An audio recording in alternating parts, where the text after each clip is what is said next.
Hey guys, hello. Thank you for joining me here.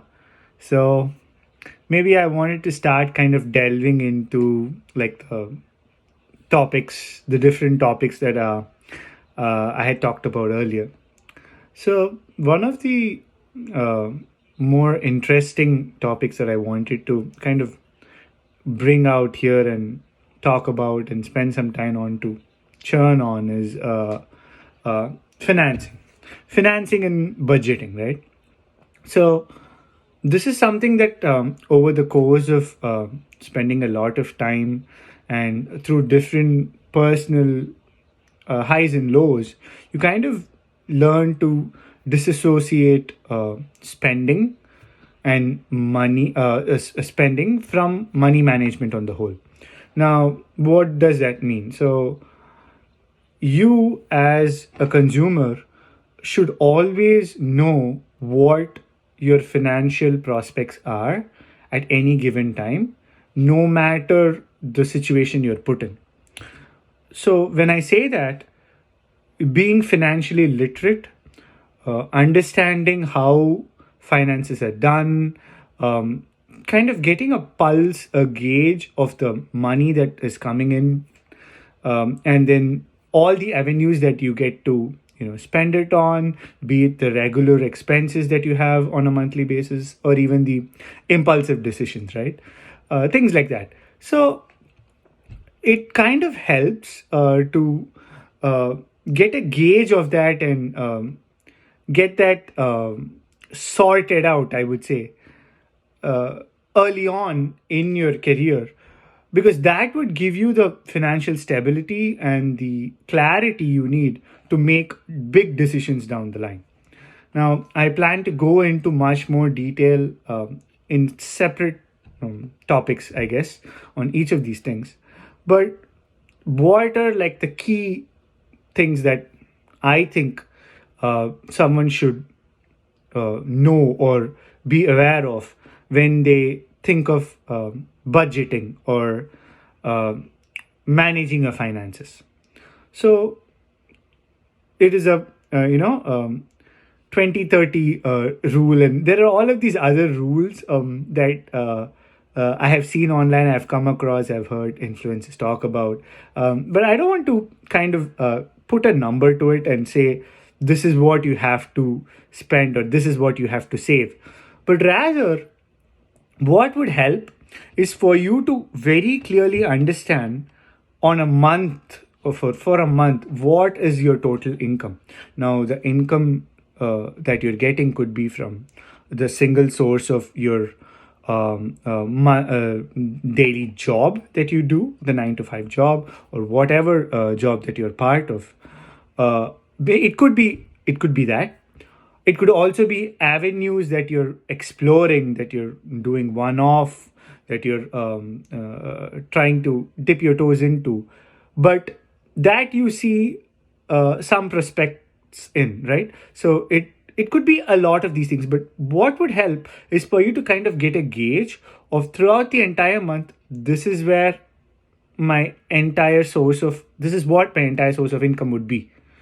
Now, once you get that sorted, you want to immediately see, okay, this is what I'm earning.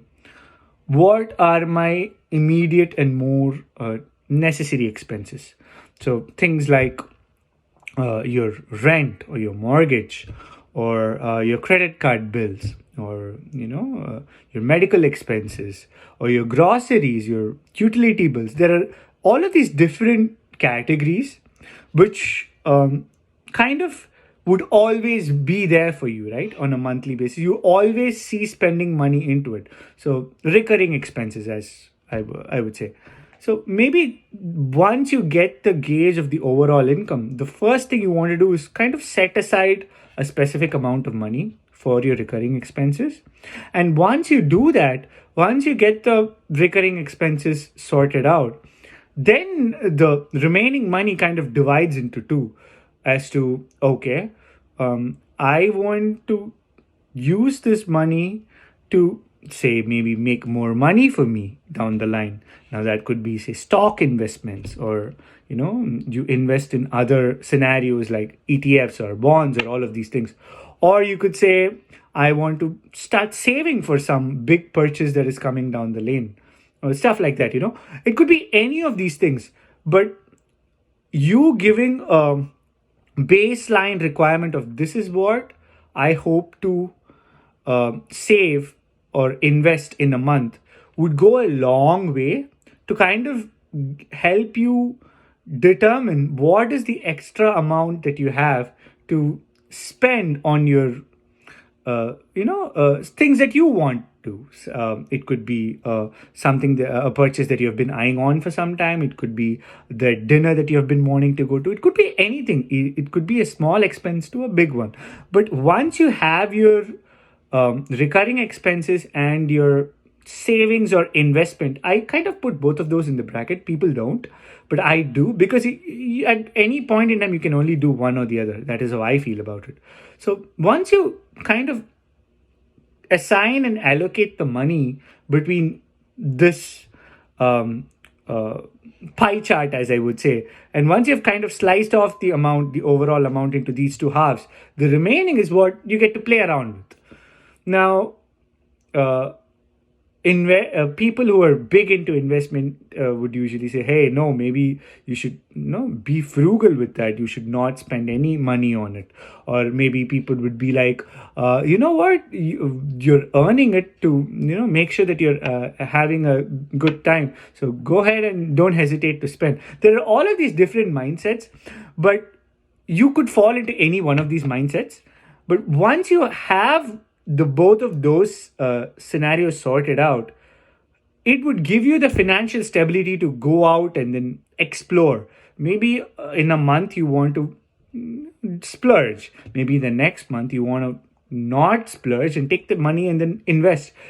But giving yourself that leeway, that space to do that, helps you make better educated financial decisions. Because if you tailor yourself to say, this is what I want to do, I am not going to spend throughout the entire month, you'll have that recurring thought in the background that's like, oh, I can't do this month because I've decided not to spend.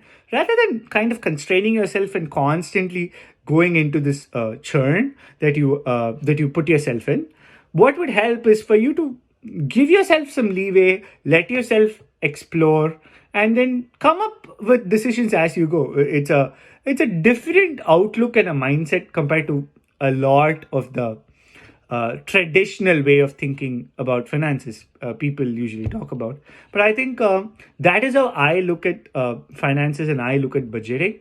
And that is just a start that I wanted to share with you guys to kind of tell you how I feel about all of this. So thank you for coming. Thanks, guys.